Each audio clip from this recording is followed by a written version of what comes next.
Halo semuanya, selamat datang di podcast kami. Di sini kami akan menjelaskan tentang nasionalisme di tengah globalisasi. Sebelum itu, izinkan kami untuk memperkenalkan diri. Nama saya Sarweningsih dan rekan-rekan saya. Saya Mas Tiaji, saya Malikul Akbar, Saya Sofia Nabila, dan saya Amanda Loriska. Di era yang sekarang ini, itu kan sebuah modern, seperti budaya, teknologi, terus informasi dari berbagai negara sangat mudah masuk ke Indonesia. Nah, apa sih hal yang mempengaruhi rasa cinta tanah air kepada kita? Ayo kita bahas sama-sama. Sebelum membahas lebih jauh, sebenarnya apa sih hubungan nasionalisme dengan geopolitik dan wawasan Nusantara? Kalau dilihat dari konsep geopolitik Indonesia, negara kita ini memiliki posisi yang sangat strategis, berada di antara dua benua dan dua samudra. Posisi ini membuat Indonesia mudah berinteraksi dengan berbagai negara, baik dalam bidang ekonomi, budaya, maupun teknologi. Nah, melalui konsep wawasan Nusantara, Indonesia memandang seluruh wilayah dan keberagaman yang dimiliki sebagai satu kesatuan yang utuh. Jadi, walaupun terdapat banyak suku, budaya, bahasa, dan agama, semuanya tetap berada dalam bingkai negara Kesatuan Republik Indonesia. Globalisasi sendiri menyebabkan arus informasi dan budaya asing masuk dengan sangat cepat. Misalnya, tren musik, gaya hidup, makanan, hingga penggunaan media sosial. Hal ini tentu memberikan dampak positif dan negatif. Boleh dijelaskan nggak apa sih dampak dari dampak positifnya?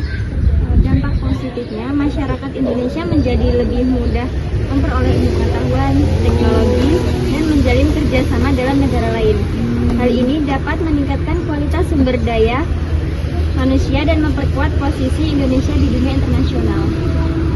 Nah, tapi kan nih seperti yang saya baca, dampak negatifnya itu adalah munculnya sikap individualisme, lunturnya budaya lokal, serta berkurangnya rasa bangga terhadap produk dan budaya Indonesia. Itu gimana? Terus abis itu gimana sih kaitannya nasionalisme di tengah globalisasi dengan nilai-nilai yang ada dalam Pancasila? Sangat erat, Pancasila menjadi pedoman dalam menghadapi pengaruh globalisasi agar masyarakat Indonesia tidak kehilangan jati dirinya. Pada sila pertama, ketuhanan yang Maha Esa, masyarakat Indonesia tetap menjunjung tinggi nilai agama dan toleransi, meskipun terdapat berbagai pengaruh budaya dari luar. Kemudian juga ada sila kedua, kemanusiaan yang adil dan beradab, mengajarkan kita untuk menghargai sesama manusia tanpa membedakan ras, suku, maupun bangsa. Nah, di sila ketiga, persatuan Indonesia sangat berkaitan dengan nasionalisme. Meskipun kita hidup di era global, persatuan bangsa harus tetap dijaga dan kepentingan nasional harus diutamakan.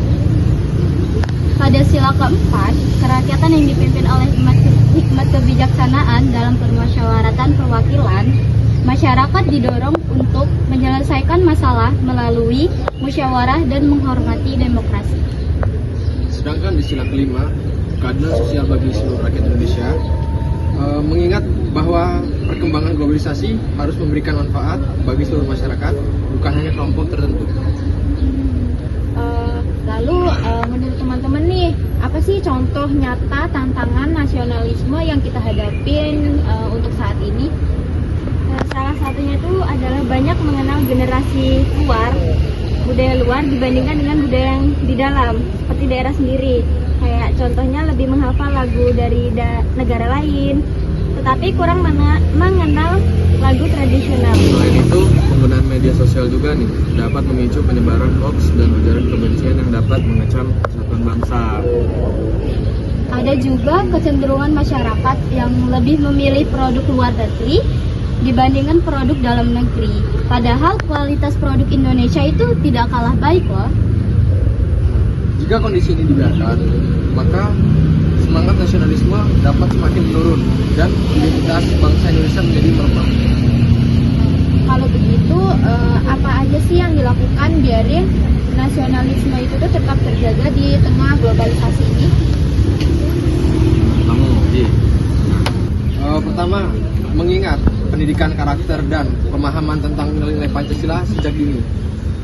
Yang kedua itu melestarikan budaya daerah melalui kegiatan seni, festival budaya, dan memanfaatkan media sosial untuk memperkenalkan budaya Indonesia kepada dunia.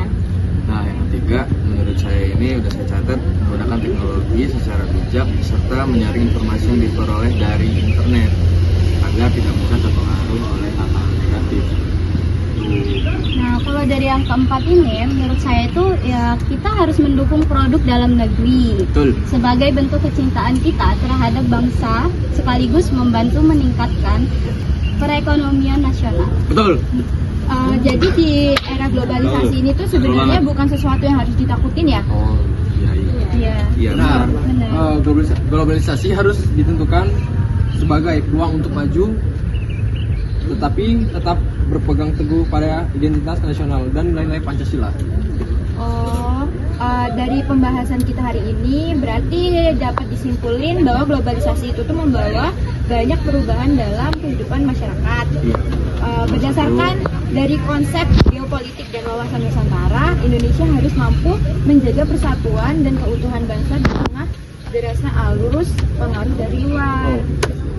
Pancasila menjadi Terima kasih, landasan Sisi. utama Yes. dalam menghadapi globalisasi agar masyarakat Indonesia tidak kehilangan jati diri dan tetap memiliki rasa cinta terhadap tanah air.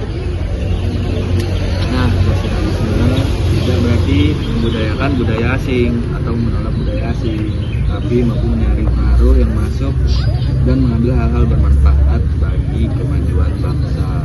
Nah, kita sebagai generasi muda, kita memiliki tanggung jawab untuk menjaga budaya, serta memanfaatkan perkembangan teknologi secara positif.